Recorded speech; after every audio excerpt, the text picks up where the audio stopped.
คันเป็นจนวัน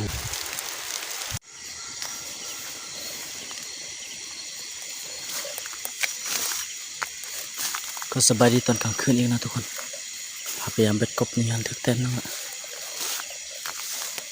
กบเก่าทุกคนกบเก่าอีกแล้วนี่คันเบ็ดจนล่มเลยทุกคนโอ้ยซีฟู้ด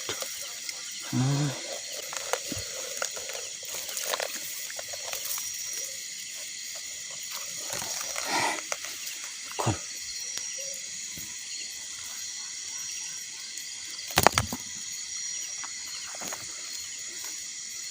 คันเป็นจนวันล่มนะทุกคนเนาะ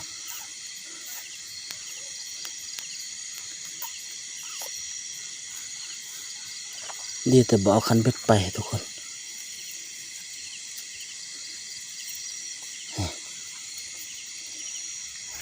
ตัวใหญ่ทุกคนนี่กบเก่านะทุกคนเนาะแต้มแรกเด้อนี่นะเอามันทุกคน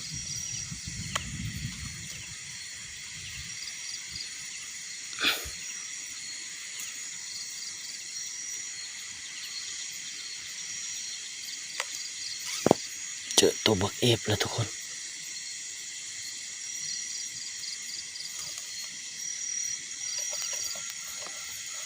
นี่ทุกคนใหญ่อีหลีกบเก่านะทุกคนเนี่ยคือตัวนี้จะเป็นน้องนะทุกคนเนาะ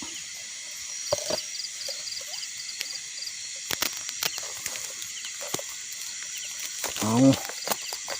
มันเด้อ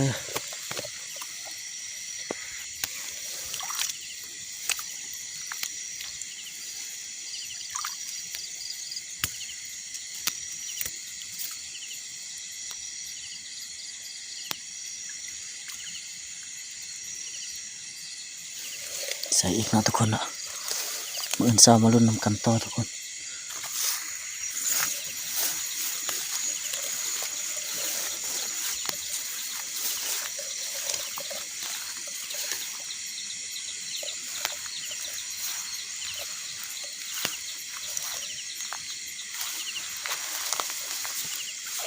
โอ้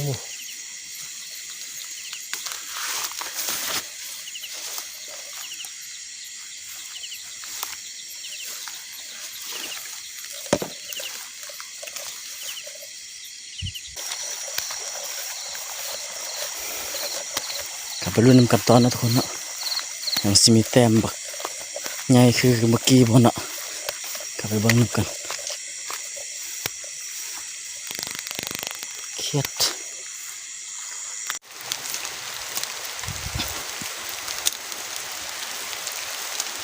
งูทุกคนมันเข้าอยู่ในนี่เนาะแต่บ่ทันได้ถ่ายทุกคนแต่บ่นี่ข้าพเจ้ามันคือจะมาซอกกินงูเนาะกินเครียดตอนกลางคืนนะทุกคน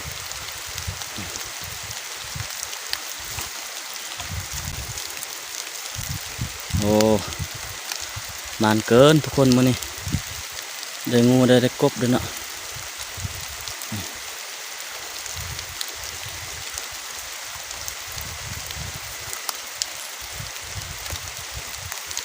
ใหญ่เลยทุกคนเนี่ย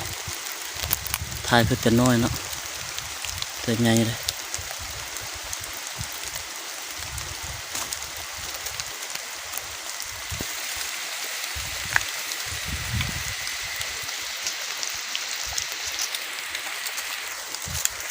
เปลี่ยนเหยื่อกบตัวนี้เนาะทุกคนเปลี่ยนเหยื่อบดกบแล้วก็ย่างมันเนี่ยมาเบิ่งหลังนี่เห็นหางมันอยู่นี่ทุกคนข้าพเจ้าจอบเบิ่งแล้วมันเลื้อขึ้นมานี่ทุกคนมันเลื้อเข้าไปหันหลังข้าพเจ้าจับเลยแต่บ่ทันได้ถ่ายทุกคนได้เบิ่งเพราะมันมืดเนาะทุกคนเนาะบ่มีอาวุธสักข้าพเจ้าจับมันเลยจับแล้วก็ฟาดที่นี่เลยทุกคนมานอีหลีมื้อนี้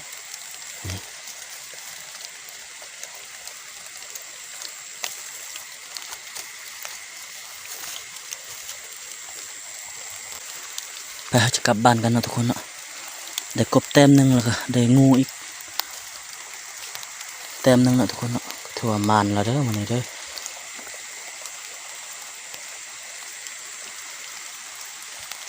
ฝนก็ตกทุกคน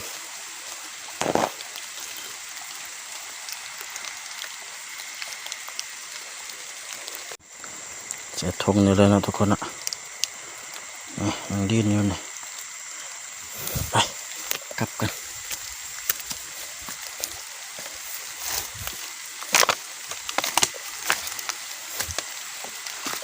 โอ้ย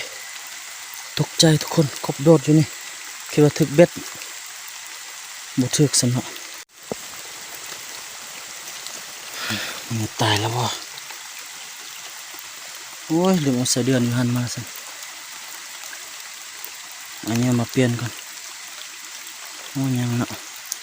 ถ้าถึกมันจะถึกตัวใหญ่เนาะทุกคนเพราะว่าเป็นน้องเก่าเนาะทุกคนเนาะ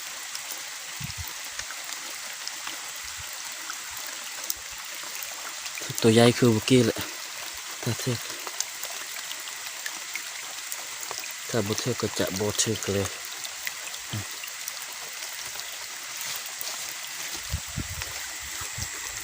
ไปกลับบ้านทุกคนพบกันไหมในมื้อเช้าเนาะทุกคนเนาะสบายดีตอนเช้าหอบเช้านี่บ่ได้จักแต้มเลยทุกคนมีแต่เบ็ดขาดลางนึงเนาะน่าจะเป็นกบรุ่นเก่าเนาะทุกคนเนาะเจ้าถิ่นคือเก่าเนาะเพราะว่าสายเบ็ดของข้าพเจ้ามันน้อยกันเนาะทุกคนเนาะมันน้อยโพดเนาะก็เลยถึกเบ็ดถึกกบใหญ่มันก็เลยบ่ได้นะทุกคนเนาะมันน่าจะกัดแล้วก็ขาดยังอยู่หน้าอีก4ลังไปเอาไปลุ้นนำกันเบิ่งว่ามันสิมีแต้มบ่ไป let's go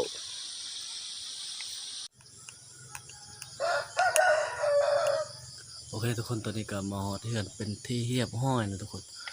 บ่ถึกนะหอบเช้าบ่ถึกจักแต้มทุกคนแถมยังเบ็ดยังขาดอีกแต้มอีกลังนึงเนาะ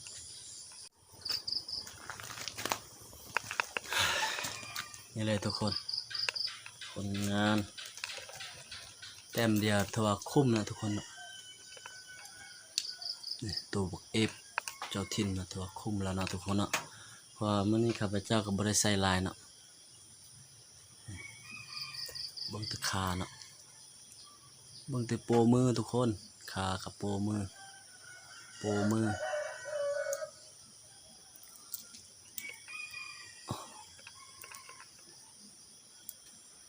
ซ้ำตัวเก่าเนาะตัวมืออัน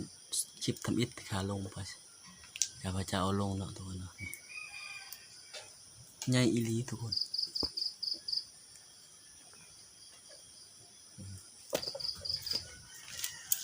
เบ็ดก็บ่ได้ใส่ลายใส่ซาวไปอันเนาะทุกคนเนาะแต่ว่าขาดอันนึงโอ้ยน่าเสียดายนะจะมันกบใหญ่กบยักษ์แบบนี้เลยทุกคนนะ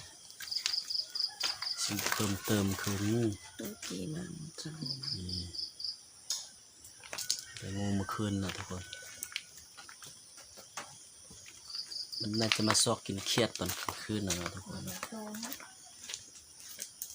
ก็มานกันอยู่พอได้กินกันเนาะสำหรับคลิปนี้ก็ฝากไว้สำหรับนี้ก่อนทุกคนมักก็กดไลค์ใช่ก็กดแชร์ให้แน่ฝาก